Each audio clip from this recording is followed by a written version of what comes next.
Hai guys, mau lihat bagaimana kondisi di Afghanistan? Begini kira-kira.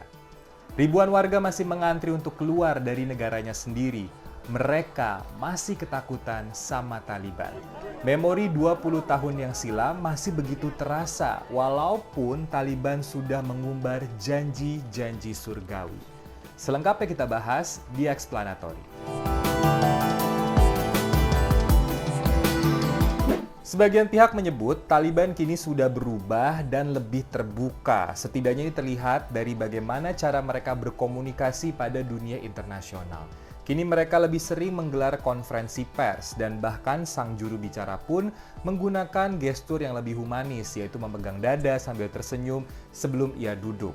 Taliban juga sempat mengumbar janji-janji manis kepada rakyat Afghanistan.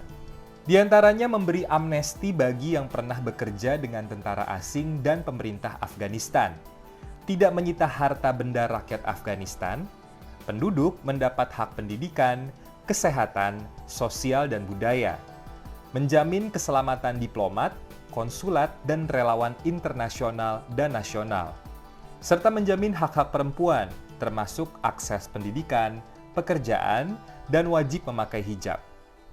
Pertanyaannya, akankah janji manis tersebut dipegang oleh Taliban? Ya, upaya untuk menjalankan itu saya kira ada, tapi kita juga harus tahu bahwa organisasi Taliban itu bukan sebuah organisasi militer atau administrasi yang sangat tertib ya, karena kan direkrut dari berbagai kalangan masyarakat, sehingga bisa saja apa yang disampaikan di atas itu tidak sepenuhnya sampai atau dijalankan di bawah. Nah, ini kan saya kira tantangannya. Sulit memang untuk percaya anggapan bahwa Taliban sudah berubah. Karena faktanya, sebelum menguasai ibu kota Kabul, Taliban terlebih dahulu melakukan pembantaian terhadap etnis minoritas di Afghanistan. Amnesty International melaporkan, Taliban membantai 6 orang dari etnis Hazara di provinsi Ghazni. Mereka meninggal usai disiksa oleh tentara Taliban. Salah satunya bahkan otot tangannya harus terputus dari bagian badannya.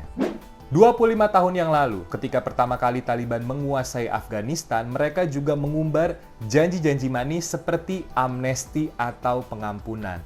Namun 2 hari setelah janji tersebut dipublikasikan, mereka justru membunuh mantan Presiden Afghanistan Muhammad Najibullah.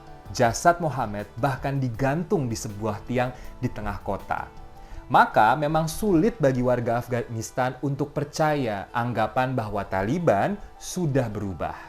Ya, sedikit banyak saya kira Taliban telah mengalami perubahan yang dari statement-statement politiknya yang disampaikan dan beberapa hal yang krusial yang mereka berani ya untuk mengungkapkan secara lugas. Ya. Hanya saja tadi itu ya bahwa masih dalam level intention dan beberapa perilaku yang mengarah ke sana. Hal-hal yang krusial, yang fundamental nampaknya belum dan itu masih ditunggu. Sebagai contoh, seandainya sudah mengumumkan pemerintahan, ya faksi-faksi mana yang diajak untuk bersama-sama, itu kan ya. Apakah kemudian Taliban akan berkuasa selamanya? Bagaimana dengan nasib demokrasi ya? Kini, banyak warga Afghanistan menjadi pengungsi di negeri orang. Boro-boro membawa harta benda, mereka hanya membawa pakaian yang melekat pada tubuh mereka saja. Nasib mereka sampai saat ini juga tidak jelas di tenda pengungsian. Warga yang masih tinggal di Afghanistan juga melakukan protes anti-Taliban. Membawa bendera Afghanistan, mereka berkeliling kota Kabul. Nasib mereka juga tidak jelas.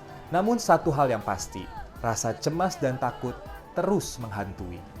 Saya sampaikan berkaitan dengan kondisi rakyat Taliban yang memang sudah capek dengan peperangan, dengan perang saudara dan menginginkan sebuah perubahan. Nah, kalau ini bisa dimanage dengan baik dan ada komitmen dari kelompok Taliban yang lebih terbuka ya di dalam melakukan sharing power-nya, tidak didominasi oleh faksi-faksi mereka, maka ya ini ada semacam harapan yang bisa dilakukan. Tapi kalau kemudian wujud ya Taliban tidak banyak berubah, cenderung mendominasi kekuasaan dan rakyat akhirnya frustasi dengan kondisi yang ada, ya, maka yang terjadi adalah sebaliknya. Bantuan komunitas internasional sangat dibutuhkan saat ini kepada para pengungsi Afghanistan. Sambil, mari kita terus berdoa agar kondisi di Afghanistan segera membaik dan tidak terjadi pertumpahan darah lagi. Amin.